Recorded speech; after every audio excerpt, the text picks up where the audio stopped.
Did you know that it is recommended to get 150 minutes per week of physical exercise? According to Statistic Brain, only 49.6% of Americans are reaching this recommendation. As a result, obesity is becoming a growing problem in America. But what you might be surprised to know is that obesity isn't the only growing problem because of inadequate exercise. Your mental and emotional health are affected just as much as your physical health. I'm very interested in exercise and health, and so I decided to look into this topic a little bit more to inform myself and to inform the general public. I decided to research the question, what effect does exercise have on emotions? And I found a long list of benefits, but the three I want to focus on today are the benefits that come from exercise, mainly anxiety, depression, and self-esteem. First, anxiety. The Anxiety and Depression Association of America says 7 of 10 adults in the U.S. say they experience stress or anxiety daily, and most say that it interferes with their daily personal lives. Everyone experiences stress. It's a part of everyday life. But there are ways you can cope and reduce the stress, and one of the main ways that has been found is through exercise.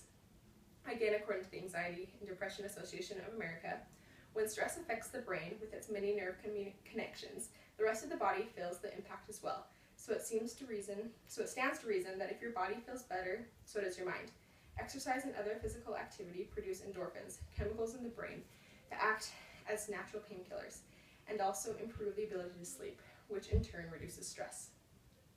So like the article says, when your body feels better, when your body's doing good, your mind is doing good too.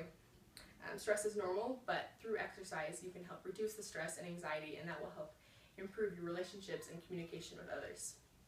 The second topic is depression. And depression goes hand in hand with anxiety. It has the same effects kind of on your body, and through exercise, once again, it releases the endorphins. And just like with anxiety, the endorphins will help reduce and prevent symptoms of depression. James Clear wrote an article titled Natural Happiness, The Truth About Exercise and Depression. And in this article, he discusses a study conducted by James Blumenthal at Duke University. And in this study, they took 165 people who had mild to moderate depression. They divided these people into 3 groups, and the first group was treatment by medication only, the second group was a combination of medication and exercise, and the last group was a treatment by exercise only. The participants were treated for 16 weeks, and at the end of the 16 weeks, it was found that all 3 groups had the same results, and there were 83 participants that were declared free of depression. The participants were told to go on their way, and they could continue treatment if they wanted, but it'd have to be on their own. 6 months later, the researchers got the participants together again and looked at the long-term effects of the treatment. And it was found that 38% of the participants who were treated with medication only had relapsed. 31% of the combination of exercise and medication had relapsed.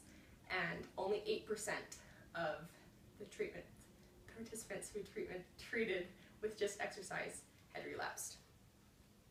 So the medication was just as effective as exercise, but the exercise benefits were long-lasting and compared to the medication.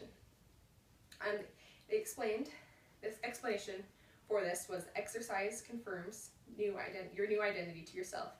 It changes the type of person that you believe you are and proves you can become better. So exercise changes your thoughts and your mind, and medicine just treats it, and so the way to cure depression is through exercise because it changes your brain and how you're feeling about yourself. The last topic is self-esteem. And every aspect of life can be challenging when you have low self-esteem. You know, getting a job, communicating with others, relationships, it all just seems like you never quite match up. Getting the 150 minutes a week of exercise can help combat anxiety and depression, and give you boosted self-confidence. And when you have higher self-confidence, you have higher self-esteem. Benna Crawford, in her article, How Does Exercise Affect Your Self-Esteem?, written on June 5th, 2015, says, a sedentary lifestyle, the default for many people today, does little to raise your fitness level, energy, your self-confidence, your general sense of well-being. Looking good, feeling strong, having positive attitude, They're all attributes of self-esteem, and they're all benefits of a regular exercise regimen. According to our textbook, Looking In, people with high self-esteem tend to think well of others and expect to be accepted by them. On the other hand, those who dislike themselves are likely to believe that others won't like them either. And having low self-esteem like that is going to affect how you're communicating with others. It's found that often those with low self-esteem are more degrading with others, trying to build themselves up. And that can have a huge impact on your relationships, like I said, and how you communicate with others. Just simply exercising 20 to 30 minutes a day can increase your self-esteem and improve interactions with others. In conclusion, I want to take a look at Dr. John Rady's article, Spark, the Revolutionary New Science of Exercise and the Brain, and it was written in 2008. In the article, he says, exercise isn't just about physical health and appearance. It also has a profound effect on your brain, chemistry, physiology, and neuroplasticity. It affects not only your ability to think, create, and solve, but your mood and ability to lean into uncertainty, risk, and judgment, and anxiety in a substantial, meaningful way. Simply exercising 150 minutes a week will release the endorphins that can help reduce your stress and treat depression and boost your self-esteem. It will increase your emotional well-being, and this helps with your everyday communications, your everyday relationships, and just life in general.